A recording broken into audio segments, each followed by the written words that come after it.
Super Mario 64 was the earliest game I remember playing. It would seem as though that as soon as I was born, Mario was there to greet me. He's like a very old friend of mine. I've been playing Mario games all my life, whether it be Mario Kart, Mario Party, his sports games, or his RPGs, as well as his platformers, both 2D and 3D. Unless you count Super Smash Bros. Melee, it was Luigi that kicked off the GameCube generation. Despite being able to jump higher than Mario, this is in fact, well, it's not a platformer, meaning there's no jumping in it. Does that make it a bad thing? No, not at all. In fact, I've had this game since around the launch of the Nintendo GameCube, and I've played it multiple times even. It's a bit of a shame that this has not gotten the Virtual Console treatment when Virtual Console was a thing. But oh well, there's always a potential Classic Edition or an HD remaster, remake, port, or whatever you want to call it. But I'm not here to talk about the GameCube. I'm here to talk about Luigi's Mansion. Does it hold up today, despite me playing it multiple times? Well, let's find out. Luigi wins a mansion in a contest. Without entering. Without questioning if it's spam, a scam, or any kind of checking to see if it was legit. He invites his brother Mario out to celebrate his newly acquired mansion, only to find himself in a forest and still proceeding even with his fear of ghosts. Mario is nowhere to be seen, but instead he meets up with Professor Elvin Gadd, I always called him Egad, in an ambush by ghosts. Egad and Luigi meet in the professor's laboratory to discuss the mansion itself, and that it appeared only a few nights ago. It was built by King Boo to shelter the captured ghosts that Egad held captive in paintings. Egad hands Luigi the Poltergust 3000, which is a vacuum cleaner for ghosts, a Game Boy Color, or rather, horror, for communication. And off Luigi goes to clean house and find his brother, and from there on out, that's basically the story. Mario games, or you know what I mean, they tend to focus on gameplay, so let's look at that now. Luigi's Mansion is an action-adventure game. It doesn't have jumping like his brother's games do. In fact, what would be the jump button calls out Mario's name. It's a pretty nice touch. Instead, Nintendo does what they do. You know, innovate. You explore the mansion with Luigi holding a flashlight that you can turn on and off. The Game Boy Horror lets you check the map and stats, as well as the backstories to these ghosts.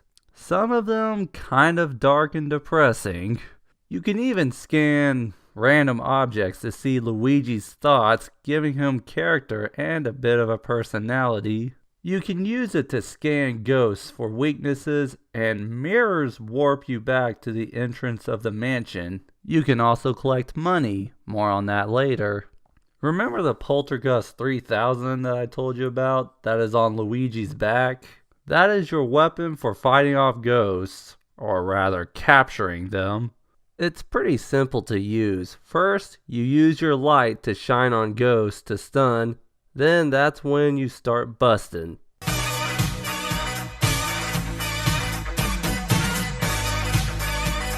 I always enjoyed the little song that plays when you pause the game.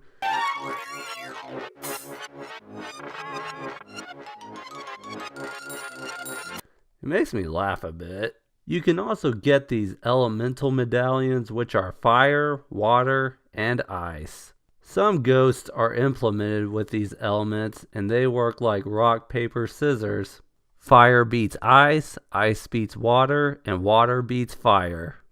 You can use fire to light candles, water to water this plant and wet the bed. Ice lets you interrupt a shower. Nope, I'm not kidding. There are several types of ghosts in this game.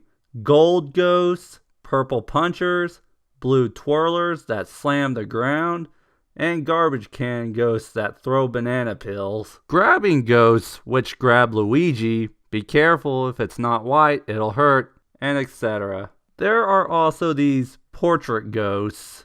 The ones that come to my mind immediately are Madame Clairvoyant, who will talk about Mario if you bring some of his stuff lying around the mansion. And she's also the one that wants to go back into her portrait. And Melody because of songs she plays in other Mario games. There are also boos that you must catch. Better to catch them in lit rooms, by the way. These guys are pranksters. Sometimes they drop bombs and boo ball. Sometimes there's a boo ball here and there. You can also find them using the radar on your Game Boy Horror.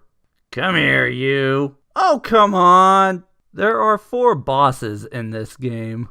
Chauncey and Bogmire are both similar as you suck on, vacuum a bouncy ball or two, or orb-like substances to stun them and vacuum them up.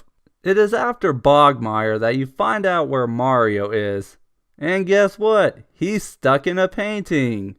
Oh yeah, the logic in this game. Boo Losses is a fun one. You hold him with the turbulence of the Poltergust 3000, poke him with the spike of the unicorn statue, shoot out ice to freeze the boos, and then do your house cleanup. I got to give props to the blackout scene. The whole place goes dark, ghosts are everywhere, and oh, in the 3DS version, Luigi's shadow doesn't just hang there like he's hanging. Huh. Sometime later you fight King Boo and Bowser. To defeat them, you use one of Bowser's spike balls against him when he's about to breathe fire. His head comes off and, yeah, vacuum up King Boo. Luigi takes his brother with him. The last ghosts become portraits again, and Mario goes through the reverse process of becoming a portrait, and now Mario is saved. Oh, you see this money that pops out? Yeah, when you play this game, collect money because it will get Luigi the mansion he was promised. As far as music goes, the theme song plays throughout the game as you navigate dark hallways. Luigi hums it in the dark and whistles in lit rooms. I really like the upbeat tunes in this game. I really like the beatboxing and the bass notes in some of these songs, and I thoroughly enjoy the credits theme. Now let's talk about the differences in the 3DS version. As far as graphics go, Luigi has an updated model with new animations. For the most part, I think both versions look really similar, but I'm just happy to see this game on modern hardware. I haven't been able to test out the multiplayer function due to me not knowing many other people who have the 3DS version of the game. The EGAD from Luigi's Mansion Dark Moon speak to Luigi and EGAD here.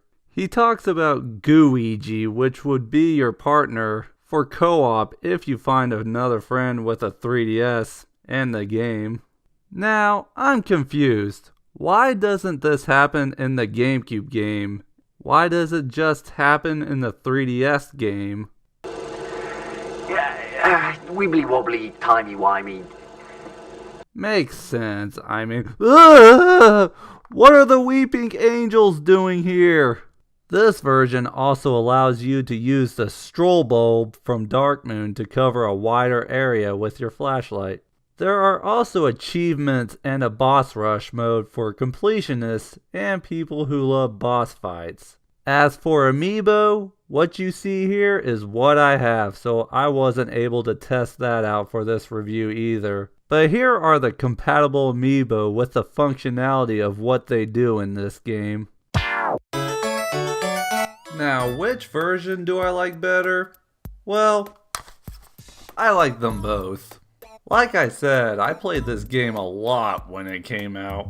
I want more re-releases of GameCube games, whether it would be Virtual Console. Oh, that's right, that's not a thing anymore. But anyway, or more ports, HD remasters, or remakes. Luigi did a good job kicking off the launch of an underrated game console. He also got a sequel very early in the 3DS's life cycle, and now there's a third game coming out on the Switch. Good on you, Luigi. What I liked was, it's unique, the charm. I like that this game brought out Luigi's personality, and what should be a funny game ended up being kind of creepy at points. Ghost busting is fun, innovative, and deserves to be revisited. What I'd like to see in the future, even though Dark Moon kind of did some of this. More challenging, more hours of gameplay as this game was short. Challenging puzzles would benefit a game like this. And overall, I'd like to see this concept expanded upon. I give this game an 8.5 out of 10. It is an excellent game that took over 12 years for a sequel. What the heck, Nintendo? With that in mind, thank you all for watching and take care.